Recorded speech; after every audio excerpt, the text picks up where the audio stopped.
आज press club में एक प्रेस कॉन्फ्रेंस का आयोजन किया गया। ऐसा है कि ये मुद्दा तो बहुत पहले भी शिया पर्सनल लॉ बोर्ड ने जो था वो अपना एक पूरा निकाहनामा भी बनाया था, सब कुछ किया था, ये मसला तो चला है। लेकिन क्योंकि इधर अफ़ाम ज़मा सोसाइटी ने इसलिए ये मुद्दा उठाया क्योंकि इस तरह के केसेस काफ़ी सामने आए और तलाक़ का मिसयूज़ हो रहा है, जो कि शिया मसलक में ये है ही नहीं। तो वही हमने अभी अर्ज़ किया था कि अगर शिया मसलक का कोई शख्स है, कोई लड़का है और वो अगर तलाक़ देता है तो उसके जो प्रोसीजर्स हैं, जो स्टेप्स हैं, स्टेप्स के हिसाब से वो तलाक़ देगा। और अगर उसने कह दिया तलाक़, तो जब हम लोग क्या शियों में वो चीज़ है ही नहीं, तो फिर उसको सज़ा मिलना ही नहीं चाहिए। स्टार्टिंग में जब मुद्दा उठा था तो उसको आप लोगों ने प्रोटेस्ट क्यों नहीं किया? भाई उस वक्त जो था वो शामिल ही नहीं किया गया। अब उस वक्त के जो आलिम दीन थे, जिनको इन चीज़ों की नॉलेज है, ये तो उन लोगों के ऊपर है कि उन लोगों को इस मुद्दे को उठाना चाहिए। हम लोग तो एक आम आदमी हैं। सरकार ने जब इस मामले में काफ़ी जो है कार्रवाई की, जी, लोग इफेक्टेड भी हुए, बहुत से सही भी, बहुत से गलत भी, उस वक्त ये चीज़ सोची ही नहीं गई थी कि ये जो कानून है ये शियों के ऊपर भी लागू होगा। अब जब वो शियों पर लागू हो रहा है और वो लोग जो है हैरेस हो रहे हैं और उसका मिसयूज़ हो रहा है, तब फिर इस पॉइंट को उठाया गया। आपके हिसाब से क्या होना चाहिए? आपका क्या कानून? उसमें अमेंडमेंट करें, क्या पसंद आप क्या कहना चाहते हैं? उसमें ये अमेंडमेंट करें कि उसमें ये चीज़ क्लियरली लिख दें कि ये कानून जो है, जो तलाक़ का, उसमें शियों से इसका कोई मतलब नहीं। जो 3 बार वो तलाक़ कह देते हैं तो शियों से उसका कोई मतलब नहीं है।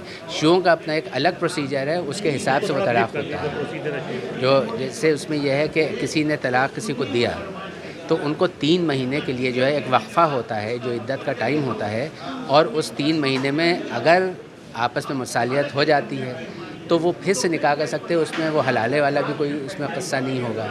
फिर इसी तरह से 3 महीने में मुसालियत नहीं होती है तो फिर फिर उसने तलाक़ कह दिया तो फिर उसके लिए 3 महीने, तो ये 6 महीने जाएगा। वो आदमी किसके पास जाएगा? जो इफेक्टेड लोग हैं वो किसके पास जाएंगे? भाई जाहिर वो तो फिर कोर्ट है।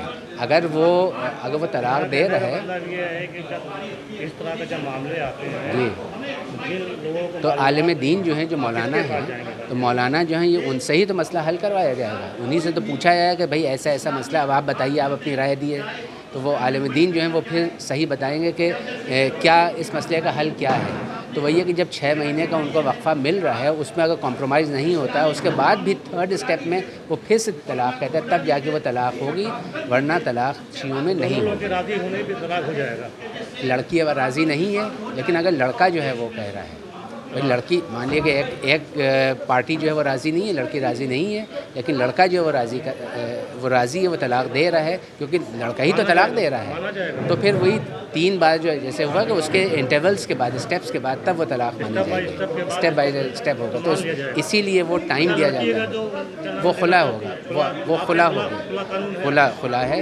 लड़की जो है वो खुला के लिए जो है वो कहेगी कि हमें जो है खुला चाहिए, वो अपनी मर्ज़ी से, तो इस तरह से उसको खुला मिल जाएगी। उसमें फिर उसको जो मुआवज़ा है वो उसको नहीं मिलेगा, क्योंकि वो अपनी मर्ज़ी से जो है खुला ले रही है।